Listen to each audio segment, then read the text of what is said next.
Hello friends, ಹೊಸ ಕಥೆ ಹೇಗ್ ಬರ್ತಿದೆ ಅಂತ ದಯವಿಟ್ಟು ಕಮೆಂಟ್ ಮಾಡಿ ತಿಳಿಸಿ. ಕಥೆ ಇಷ್ಟವಾದ್ರೆ ದಯವಿಟ್ಟು ಶೇರ್ ಮಾಡಿ. ಈಗ ಕಥೆಯನ್ನ ಶುರು ಮಾಡೋಣ. ಪರವಶನಾದೆನು ಅರಿಯುವ ಮುನ್ನವೇ. ಅಧ್ಯಾಯ 4. ಮಗನಿಗೆ ಹೇಗೆ ಅರ್ಥ ಮಾಡಿಸಬೇಕೆಂದು ತಿಳಿಯದೆ ತಲೆ ಕೆಟ್ಟಂತಾಗಿತ್ತು ವಿನಾಯಕರಿಗೆ. ಅವನು ಹೇಗೆಂದು ಅವರಿಗೂ ಗೊತ್ತು.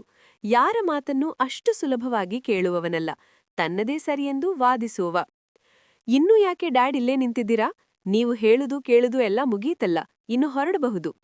ಮತ್ತೆ ಕತ್ತಿನ ಗಾಯಕ್ಕೆ ಔಷಧಿ ಹಚ್ಚುತ್ತಾ ಹೇಳಿದ್ದನು ಆಯುಧ್. ನಿಟ್ಟುಸಿರು ದಬ್ಬಿದ ವಿನಾಯಕ್, ನಾನು ನಿನ್ನ ಅಪ್ಪ ಆಯು, ಆದ್ರೆ ನೀನು ಶತ್ರುವಿನಂತೆ ನೋಡುತ್ತಿದ್ದೀಯ. ನನಗೆ ಇಬ್ರು ಮಕ್ಕಳ ಮೇಲೂ ಪ್ರೀತಿ ಇದೆ ಎಂದರು. ಮತ್ತೆ ವ್ಯಂಗ್ಯ ನಗು ಅವನದ್ದು. ಎಷ್ಟು ಪ್ರೀತಿ ಇದೆ ಅಂತ ಇಷ್ಟು ವರ್ಷ ನಾನೂ ನೋಡ್ಕೊಂಡ್ ಬಂದಿದ್ದೇನೆ ಡ್ಯಾಡ್. ಎಲ್ಲ ಮುಗಿದ್ಹೋಯ್ತಲ್ಲ, ಈಗ ಅದ್ರ ಬಗ್ಗೆ ಮಾತಾಡಿ ಏನ್ ಪ್ರಯೋಜನ ಬಿಡಿ ಎಂದನು. ಸಿಇಒ ಆಗ್ಲಿಲ್ಲ ಅಂದ್ರೇನಾಯ್ತು ಆಯು? ನಮ್ಮ ಕಂಪನಿಯ ಸಿಇಒ ನೀನೇ ತಾನೆ. ಅವನು ಸಿಇಒ ಆಗಿರಬಹುದು, ಆದ್ರೆ ಅವನಿಗಿರುವಷ್ಟೇ ಎಲ್ಲ ಅಧಿಕಾರ ನಿನಗೂ ಇರುತ್ತೆ ಆಯು. ಅಪ್ಪನತ್ತ ಚೂಪು ನೋಟ ಬೀರಿದ ಹುಡುಗ, ರಾಜನಿಗೂ ಮಂತ್ರಿಗೂ ತುಂಬಾ ಡಿಫರೆನ್ಸ್ ಇರುತ್ತೆ ಡ್ಯಾಡ್. ನನ್ನ ಜೀವನದಲ್ಲಿ ನಾನ್ ಯಾವಾಗ್ಲೂ ರಾಜನಾಗಿರುವುದಕ್ಕೆ ಇಷ್ಟಪಡೋದು ಎಂದವನೇ ಅವರನ್ನ ಸರಿಸಿಕೊಂಡು ಅಲ್ಲಿಂದ ನಡೆದನು. ವಿನಾಯಕ್ ತಲೆ ಮೇಲೆ ಕೈ ಹೊತ್ತು ಕುಳಿತರು.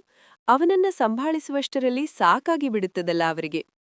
ಸೀದಾ ಜಿಮ್ ಏರಿಯಾಗೆ ಬಂದವನು ದೇಹ ದಂಡಿಸತೊಡಗಿದ ಆಯುಧ್. ಪ್ರತಿದಿನ ವರ್ಕೌಟ್ ಮಾಡದಿದ್ರೆ ಅವನ ದಿನವೆಲ್ಲ ಆಲಸ್ಯವಾಗಿರುತ್ತದೆ. ದೇಹಾರೋಗ್ಯದ ಬಗ್ಗೆ ಹೆಚ್ಚು ಕಾಳಜಿ ವಹಿಸುವವ ಆಯುಧ್. ಆಕರ್ಷಕ ಅಂಗಸೌಷ್ಠವದೊಡೆಯ, ಉಕ್ಕಿನ ಕಾಯದವ. ಮೊದಲ ನೋಟದಲ್ಲಿಯೇ ಅವನಂದಕ್ಕೆ ಸೂರೆಗೊಳ್ಳುವ ಹುಡುಗಿಯರೇ ಇಲ್ಲ. ಎಷ್ಟೋ ಹುಡುಗಿಯರು ಅವನ ತೋಳಿನಲ್ಲಿ ಒಂದು ಬಾರಿ ಕರಗಲು ಹಾತೊರೆಯುತ್ತಾರೋ, ಆದ್ರೆ ಅಷ್ಟು ಸುಲಭಕ್ಕೆ ಹತ್ತಿರ ಬಿಟ್ಟುಕೊಳ್ಳುವವನಲ್ಲ ಅವ. ತನಗೆ ಹಿಡಿಸಿದ ಹುಡುಗಿಯರಿಗೆ ಮಾತ್ರವೇ ಅವಕಾಶ. ಆದ್ರೆ ನಿನ್ನೆ ಏಕೋ ಮನಸ್ಸಿಗಾಗಿದ್ದ ಬೇಸರದಲ್ಲಿ ಹೆಚ್ಚು ಕುಡಿದು ಬಿಟ್ಟಿದ್ದವನಿಗೆ ತನ್ನೊಂದಿಗೆ ಕಳೆದ ಹುಡುಗಿಯ ನೆನಪೇ ಇಲ್ಲ. ಬೆಂಚ್ ಪ್ರೆಸ್ ಮೇಲೆ ಮಲಗಿ ಡಂಬೆಲ್ಸ್ ಏರಿಳಿಸುವಾಗ ಅವನ ನರಸಿ ಬಂದಿದ್ದನು ಆರ್ಯ. ಬನ್ನಿ ಸಿಇಒ ಸಾಹೇಬ್ರೆ ಎಂದವನ ಮಾತಿನಲ್ಲಿ ವ್ಯಂಗ್ಯ ತುಂಬಿತ್ತು. ನಿಟ್ಟುಸಿರು ದಬ್ಬಿದ ಆರ್ಯ ಅವನ ಪಕ್ಕದಲ್ಲಿಯೇ ಕುಳಿತನು. ಅವನಿಗೂ ತಮ್ಮನ ಮೇಲೆ ಪ್ರೀತಿಯೇ, ಆದ್ರೆ ಅವನ ಕೋಪವನ್ನ ಸಹಿಸುವುದು ಕಷ್ಟ. ಅವನೆದೆಯ ಮೇಲಾಗಿದ್ದ ಗಾಯದ ಗುರುತುಗಳು, ಲವ್ ಬೈಟ್ಸ್ ಕಂಡವನು, ಏನಿದು ಆಯು, ಈ ಕೆಟ್ಟ ಚಟವನ್ನು ಯಾವಾಗ ಬಿಡುತ್ತೀಯಾ ನೀನು ಎಂದನು. ಜಿಮ್ ಮಾಡುದು ಕೆಟ್ಟ ಚಟ ಅಂತ ನಿನ್ಬಾಯಿಂದಲೇ ಮೊದಲು ಕೇಳುತ್ತಿರುವುದು ಎಂದವ ತನ್ನ ಕೆಲಸದಲ್ಲಿ ವ್ಯಸ್ತ. ನಾನು ಅದರ ಬಗ್ಗೆ ಮಾತಾಡುತ್ತಿಲ್ಲ. ನೀನು ಹೀಗೆ ಸಿಕ್ಕ ಹುಡುಗಿಯರ ಜೊತೆ ಇಂಟಿಮೇಟ್ ಆಗುವುದು ಸರಿಯಲ್ಲ. ಮುಂದೆ ಪಶ್ಚಾತ್ತಾಪ ಪಡಬೇಕಾಗುತ್ತದೆ. ಅವನ ಮಾತಿಗೆ ನಕ್ಕುಬಿಟ್ಟ ಆಯುಧ್. ಮೇಲೆದ್ದವ ಟವಲ್ನಿಂದ ಮುಖ ಒರೆಸಿಕೊಳ್ಳುತ್ತಾ, ಪ್ರೀತಿ ಹೆಸರಲ್ಲಿ ಹುಡುಗಿಯರನ್ನ ನಂಬಿಸಿ ಅವರ ಇಮೋಷನ್ಸ್ ಜೊತೆ ಆಟ ಆಡಿ ಅವರನ್ನ ಫಿಸಿಕಲಿ ಬಳಸಿಕೊಂಡು ಆಮೇಲೆ ಕೈಕೊಟ್ಟು ಅವರ ಜೀವನ ಹಾಳ್ಮಾಡುವ ಹುಡುಗರಿಗಿಂತ ಹುಡುಗಿಯರ ಕನ್ಸೆಂಟಿಂದಾನೇ ಅವರ ಜೊತೆ ಎಂಜಾಯ್ ಮಾಡಿ ನಮ್ಮ ಫಿಸಿಕಲ್ ನೀಡ್ಸ್ ಫುಲ್ಫಿಲ್ ಮಾಡ್ಕೊಂಡು ಮೂವ್ ಆನ್ ಆಗುವ ಹುಡುಗರು ಬೆಟರ್ ಅಲ್ವಾ brother? No commitments, no emotions. ಆಗ ಯಾರಿಗೂ ಹರ್ಟ್ ಆಗಲ್ಲ, ಯಾರಿಗೂ ಮೋಸ ಆಗಲ್ಲ. ಈಗ ಹೇಳು, ಯಾವ ವಿಷಯಕ್ಕೆ ಪಶ್ಚಾತ್ತಾಪ ಪಡಲಿ ಎಂದನು. ಸಮರ್ಥಿಸಿಕೊಳ್ಳುವುದನ್ನ ಚೆನ್ನಾಗಿ ಕಲ್ತಿದ್ದೀಯಾ ಆಯು. ನೀನು ಬಿಸ್ನೆಸ್ ಮೆನ್ ಅಲ್ಲ, ಲಾಯರ್ ಆಗ್ಬೇಕಿತ್ತು ಎಂದನು ಆರ್ಯ. ಅಣ್ಣನ ಕಡೆಗೆ ಅಣಕಿಸುವಂತ ನೋಟ ಬೀರಿದವನು, ಓ, ಆಗ ನಮ್ಮ ಕಂಪನಿಯ ಪೂರ್ತಿ ವಾರಸದಾರ ನೀನೇ ಆಗ್ತಿದೆ ಅಲ್ವಾ ಎಂದಾಗ ಹಣೆ ತೀಡಿಕೊಂಡನು ಆರ್ಯ. ಬಿಸ್ನೆಸ್ ಮೈಂಡೆಡ್ ಎನ್ನುವುದಕ್ಕೆ ತಕ್ಕ ಉದಾಹರಣೆ ಆಯುಧ್. ಭಾವನಾತ್ಮಕವಾಗಿ ಯೋಚಿಸುವುದಕ್ಕೆ ಬಾರದವನಿಗೆ. ಬಿಸ್ನೆಸ್ ಅಂತ ಸಂಬಂಧಗಳನ್ನ ಕಳಕೊಳ್ತಿದ್ದೀಯಾ ಆಯು? ತನ್ನ ಮಾತುಗಳು ಅವನ ಮನಸ್ಸಿಗೆ ನಾಟುವುದಿಲ್ಲವೆಂದು ತಿಳಿದು ವ್ಯರ್ಥ ಪ್ರಯತ್ನ ಆರ್ಯನದ್ದು. ಸಂಬಂಧಗಳಿಗೆ ನೀವೆಷ್ಟು ಬೆಲೆ ಕೊಡ್ತೀರಾ ಅಂತ ನಾನೂ ನೋಡ್ಬಿಟ್ಟಿದ್ದೇನೆ. ನಿನಗೆ ಬಯಸಿದ್ದು ನಿನಗೆ ಸಿಕ್ಕಾಯ್ತಲ್ಲ, ನಿನ್ನ ಹೆಂಡತಿಯ ಜೊತೆ ಹೋಗಿ ಪಾರ್ಟಿ ಮಾಡು. ಚೂಪಾದ ದನಿಯಲ್ಲಿ ನುಡಿದವನು ಅಲ್ಲಿಂದ ಸರಿದು ಹೋದನು. ಈ ಪ್ರಪಂಚದಲ್ಲಿ ಇವನನ್ನ ಹ್ಯಾಂಡಲ್ ಮಾಡುವವರು ಯಾರೂ ಹುಟ್ಟಿಲ್ಲ ಅಂತ ಕಾಣುತ್ತೆ. ಹೆಂಡತಿ ಬಂದ ಮೇಲಾದ್ರೂ ಬದಲಾಗುತ್ತಾನೆ ನೋಡಬೇಕು ಎಂದುಕೊಂಡು ಭಾರವಾದ ಉಸಿರು ದಬ್ಬಿದ ಆರ್ಯ. ಕಾಲಿಂಗ್ ಬೆಲ್ ಸದ್ದಾದಾಗ ತಕ್ಷಣ ಕಣ್ಣೀರು ತೊಡೆದುಕೊಂಡು ಸಹಜ ಸ್ಥಿತಿಗೆ ಮರಳಿದ್ದಳು ಸಹಸ್ರ.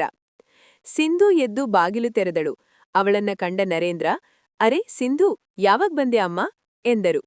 ಈಗಷ್ಟೇ ಬಂದೆ ಅಂಕಲ್, ಸಹಾಗಿ ಹುಷಾರಿಲ್ಲ ಅಂತ ಗೊತ್ತಾಯ್ತು, ಅದಕ್ಕೆ ನೋಡ್ಕೊಂಡು ಹೋಗೋಣ ಅಂತ ಬಂದೆ ಎಂದಳು ಸಿಂಧು. ನೋಡು, ನೆನ್ನೆ ಪಾರ್ಟಿ ಅಂತ ಹೋಗಿ ಈಗ ಜ್ವರ ಬರೆಸ್ಕೊಂಡ್ ಮಲ್ಗಿದ್ದಾಳೆ. ಏನ್ ಹೇಳುದು ಈ ಹುಡುಗಿಗೆ ಎಂದರು. ಅವರ ಮಾತು ಕೇಳಿ ಅದೇಕೋ ಸಿಂಧುಗೆ ಬೇಸರವಾಯಿತು. ಮಗಳ ಮೇಲೆ ಅವರು ಬಹಳವೇ ನಂಬಿಕೆ ಇರಿಸಿದ್ದಾರೆ. ನಿಜ ವಿಚಾರ ತಿಳಿದರೆ ಆ ತಂದೆಯ ಸ್ಥಿತಿ ಏನಾಗುವುದು? ಅಂಕಲ್, ಹುಷಾರಾಗ್ತಾಳೆ ಬಿಡಿ. ಸರಿನಮ್ಮ, ಇರು ಅಡಿಗೆ ಮಾಡುತ್ತೇನೆ, ಊಟ ಮಾಡ್ಕೊಂಡು ಹೋಗುವೆಂತೆ ಎಂದಾಗ ಅವಳು ಸರಿ ಎಂದು ತಲೆಯಾಡಿಸಿದಳು. ಖಾಸಗಿ ಕಾಲೇಜಿನಲ್ಲಿ ಪಾಠ ಮಾಡುತ್ತಾರೆ ನರೇಂದ್ರ. ಸಂಬಳವೂ ಅಷ್ಟಕ್ಕಷ್ಟೇ. ಸಹ ಚಿಕ್ಕವಳಾಗಿದ್ದಾಗ ಹೆಂಡತಿಯಂದ ಕಳೆದುಕೊಂಡವರು. ಅಂದಿನಿಂದ ತಾವೇ ಅಪ್ಪ ಅಮ್ಮ ಎಲ್ಲವೂ ಆಗಿ ಅವಳನ್ನ ಬೆಳೆಸಿದ್ದಾರೆ. ಅವಳಿಗೂ ಅಪ್ಪನನ್ನ ಕಂಡ್ರೆ ಅಷ್ಟೇ ಪ್ರೀತಿ ಗೌರವ. ನಿನ್ನೆಯಷ್ಟೇ MBA ಮುಗಿಸಿದಳು.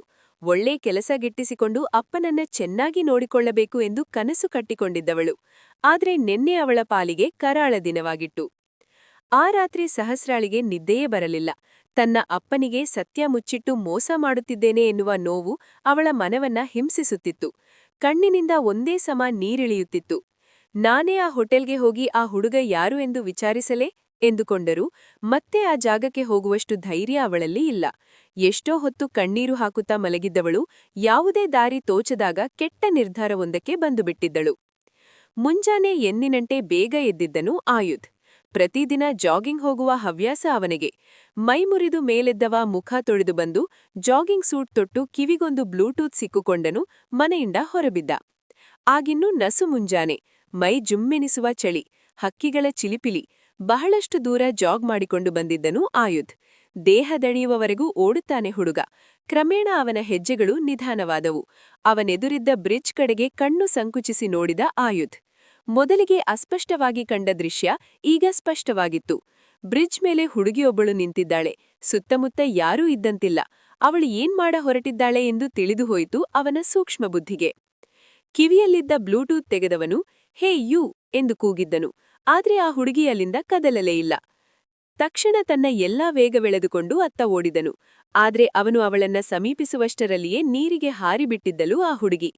ಏದುಸಿರು ಬಿಡುತ್ತಾ ಅವಳು ನಿಂತಿದ್ದ ಜಾಗದಲ್ಲಿಯೇ ಬಂದು ನಿಂತವ ಕೆಳಗೆ ನೋಡಿದ. ಅವಳು ನೀರಿನಲ್ಲಿ ಉಸಿರು ತೆಗೆದುಕೊಳ್ಳಲು ಆಗದೆ ಒದ್ದಾಡುತ್ತಿದ್ದಳು. ಅವಳನ್ನ ಕಾಪಾಡದೆ ಸೊಂಟದ ಮೇಲೆ ಕೈಹೊತ್ತು ನಿಂತವ, ಸಾವಿನ ಭಯ ಏನು ಅಂತ ಗೊತ್ತಾಗ್ಲಿ, ಇಂಥವರು ಬದುಕಿದ್ದು ತಾನೇ ಏನು ಪ್ರಯೋಜನ. ಹುಡುಗ ಕೈಕೊಟ್ಟ, ಅಪ್ಪ ಪಾಕೆಟ್ ಮನಿ ಕೊಡಲಿಲ್ಲ, ಎಕ್ಸಾಮ್ನಲ್ಲಿ ಕಡಿಮೆ ಮಾರ್ಕ್ಸ್ ಬಂತು, ಇವೇ ಅಲ್ವಾ ಇವರು ಸಾಯಲು ಕೊಡುವ ಕಾರಣಗಳು, ಸ್ಟುಪಿಡ್ ಗರ್ಲ್ಸ್ ಎಂದುಕೊಂಡನು. ಅವಳು ಕೈಕಾಲು ಬಡಿಯುತ್ತಾ ನೀರಿನಲ್ಲಿಯೇ ಒದ್ದಾಡುತ್ತಿದ್ದಳು. ಕ್ರಮೇಣ ಪೂರ್ತಿಯಾಗಿ ಮುಳುಗಿಯೇ ಹೋದಳು. ತನ್ನ ಜಾಕೆಟ್ ಬಿಚ್ಚಿಸಿದ ಆಯುಧ್.